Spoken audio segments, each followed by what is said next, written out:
Well, there's a pretty good chance that you're going to be dining out on a patio, if not this weekend, then certainly at some point over the summer. But have you given any thought to what you'll do when the bill comes and it's time to leave a tip? What do you leave as a rule? 15%, 20%? Is there a standard?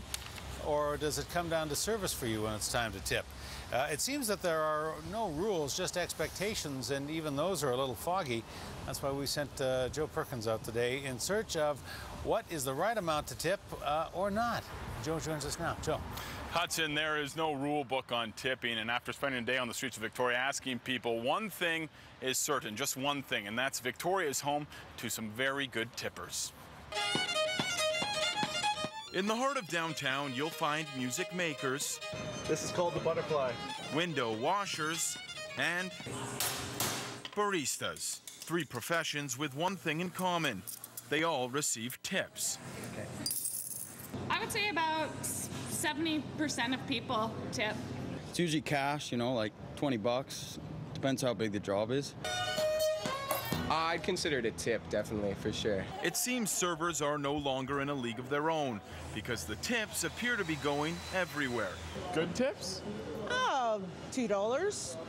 You know, I think for selling flowers, that's pretty reasonable. It's something that you don't expect. Don't expect, but then again, who really knows? When it comes to tipping, there are no rules.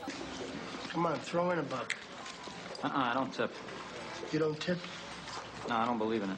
It's one of Hollywood's most memorable debates, to tip or not to tip. And for Mr. Pink, it's simple. All right, I mean, I'll tip if somebody really deserves a tip. If they really put forth the effort, I'll give them something extra. If the server goes above and beyond, he says, but even then, how much is enough? So where are you from? We're from Eugene, Oregon. And how much do you usually tip?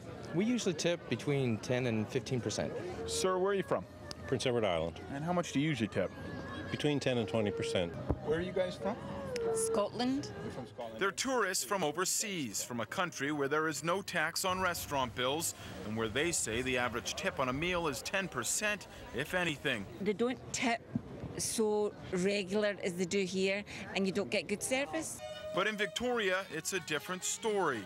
Well, I have to say the service here is fantastic. It could be why tipping in the capital appears to be growing. It's why some baristas receive a little extra. They serve us coffee sometimes, or snacks, or sandwiches, so. And why, if you're delivering a service that goes the extra mile, people don't seem to mind to pay a little more. Because when it comes to tipping, anything goes. If there was one thing a few people weren't thrilled about today, it's those auto tipping machines. The machines that you see at coffee shops now, debit and credit, and they ask you for a tip. Verdict's still out on those. People agree that, yes, a service is something that you should tip for, but when you're asked to tip on your debit or credit before you get your coffee, and even some grocery stores now, people not too sure how they feel about those. Also, we asked who the best tippers were, Hudson, on a day in the Inner Harbor where there's tourists everywhere.